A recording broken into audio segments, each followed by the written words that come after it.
Bismillahirrahmanirrahim.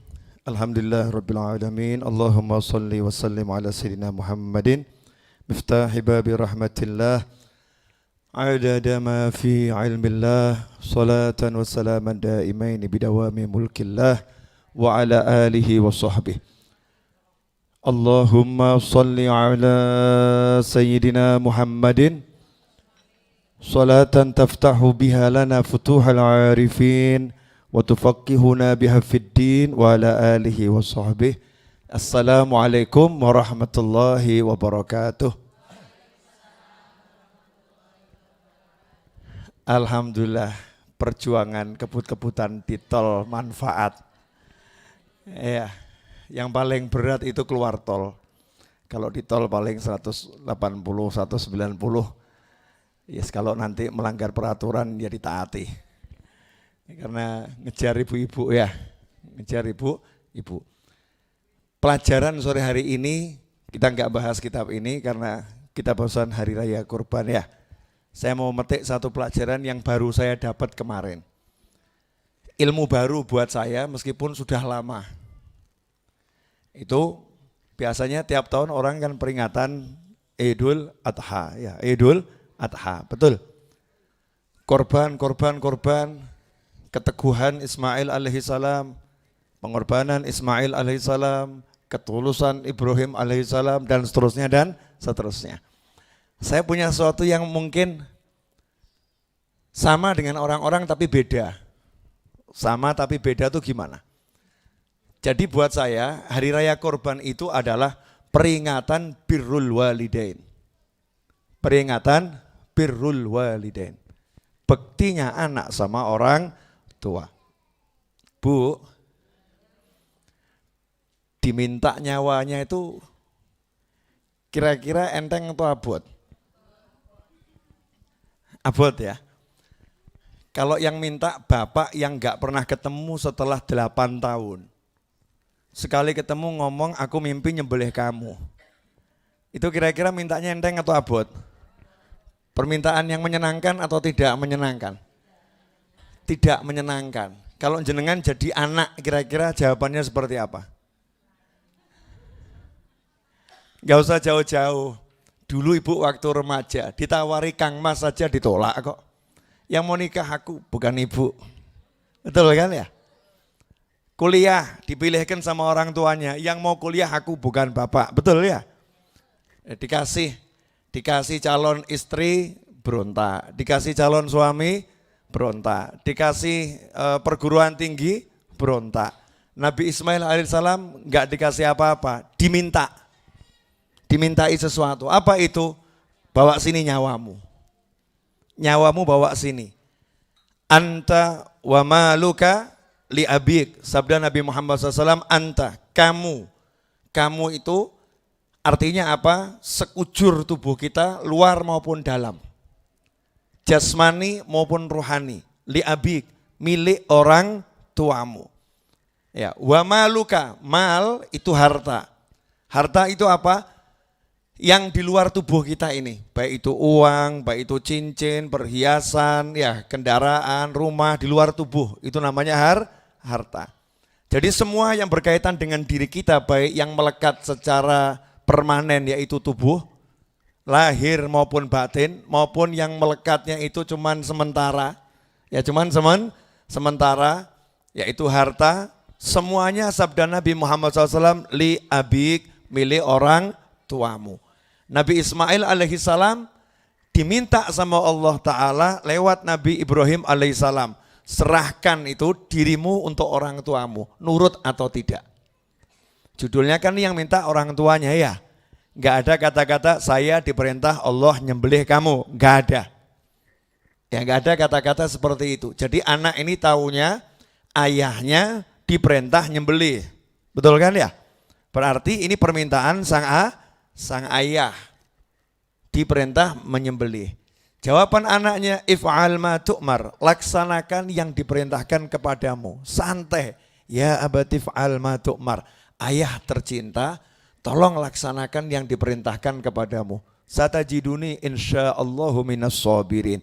Insyaallah engkau akan dapati aku dalam kelompok orang-orang yang sabar. Keren abis tuh ini.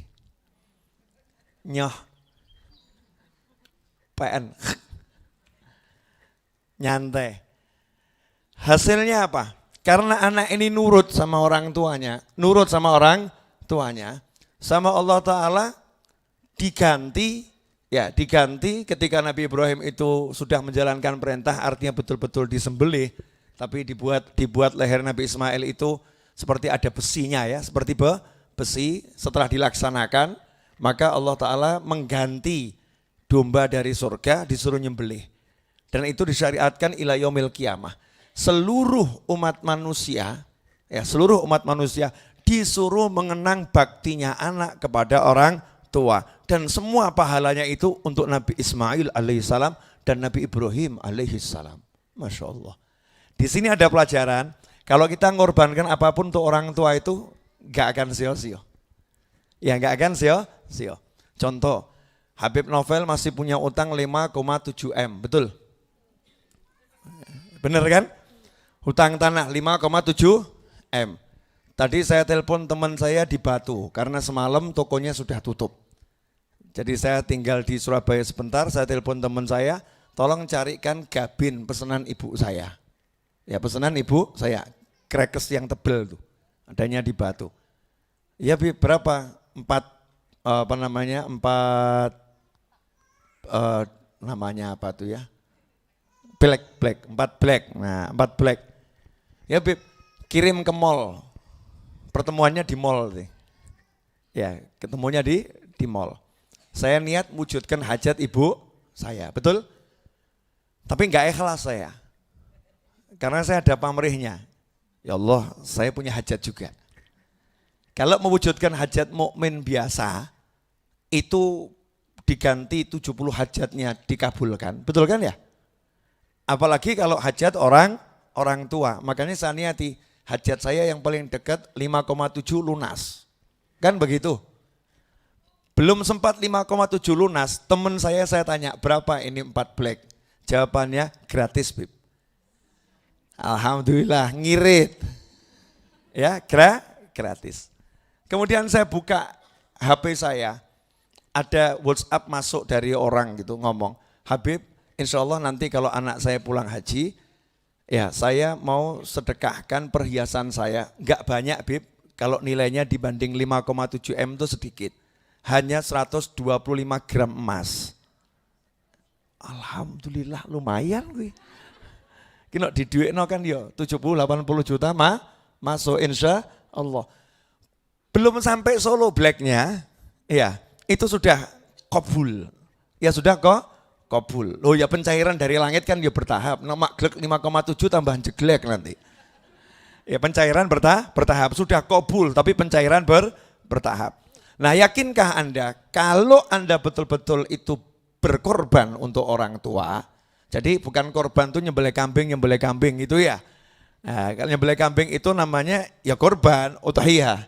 Tapi korban yang sebenarnya adalah ketika kita mengorbankan semua untuk orang tua. Yakinkah kalau kita mengorbankan untuk orang tua tidak akan kemana-mana, ya langsung balik untuk diri kita sendiri. Fa in ahsantum li anfusikum. Kalau kalian berbuat baik untuk diri kalian sendiri. Makanya hikmah korban sekarang ini, yuk kita jelaskan ke anak-anak kita.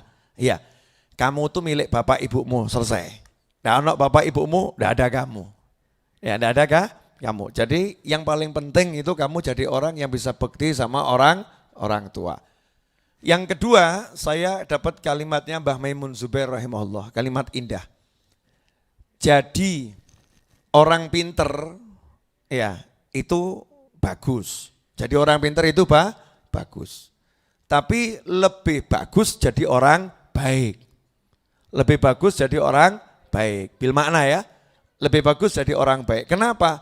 Karena memintarkan orang bagus, memintarkan orang baik itu mudah. Memintarkan orang baik itu mudah. Tetapi membaikkan orang pinter itu susah. Membaikkan orang pinter itu susah. Bu Seha ini pinter. Kalau enggak baik, membaikkan Bu Seha susah. Untungnya baik gitu kan ya, alhamdulillah. Jadi enggak perlu dibaikkan. Betul kan ya? Kenapa? Karena kalau orang baik, belum pinter, itu diajari nurut. Namanya baik kok. J, seninggo dawuh, J, seninggo dawuh, gitu kan ya. Tidak ada sombong, tidak ada iri, tidak ada dengki. Tapi kalau orang pinter, diajari keminter. Saya lebih tahu dari kamu. Saya lebih paham. Saya. Ilmunya yang datang. Dan akhir zaman ini banyak anak yang pinter tapi enggak baik.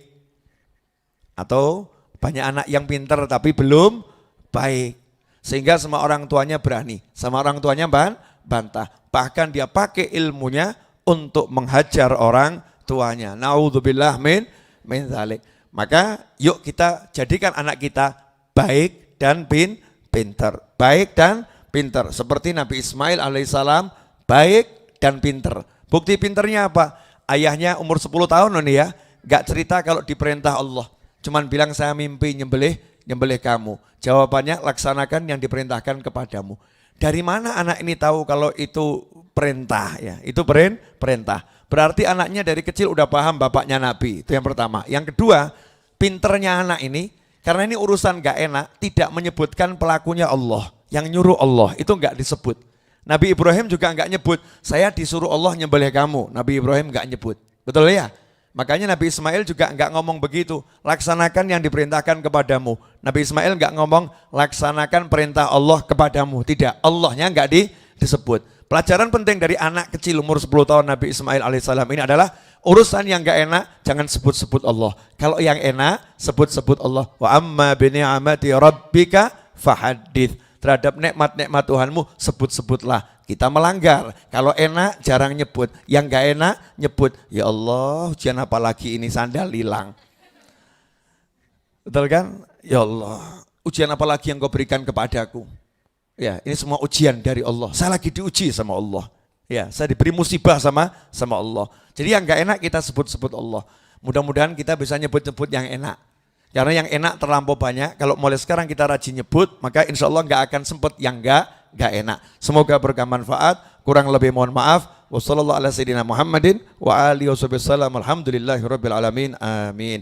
Allahumma salli wa sallim ala sayyidina Muhammadin miftahi babi rahmatillah adada ma fi ilmillah salatan wa salaman daimaini bidawami mulkillah wa ala alihi wa sahbihi. اللهم اجعل في طاعتك فرحي وسروري وفي مرضاتك جميع أموري اللهم يا عالم بحالاتي ومطلع على سرائري ونياتي اقضي جميع حاجاتي واغفر ذنوبي وسيئاتي وتجاوز عن خطيئاتي وزلاتي وتقبل جميع حسناتي وسامحني فيما مضى وما يأتي واكتبني في ديوان ساداتي واسلك بي سبيل نجاتي في حياتي ومماتي اللهم إني طامع في عطاك راغب في رضاك مستسلم لقضاك فاكتبني من أولياك واسلك بي سبيل هداك وألحقني بأصفياك وصلى الله على سيدنا محمد وآله وصحبه وسلم الحمد لله رب العالمين آمين. Terima kasih wal afu minkum.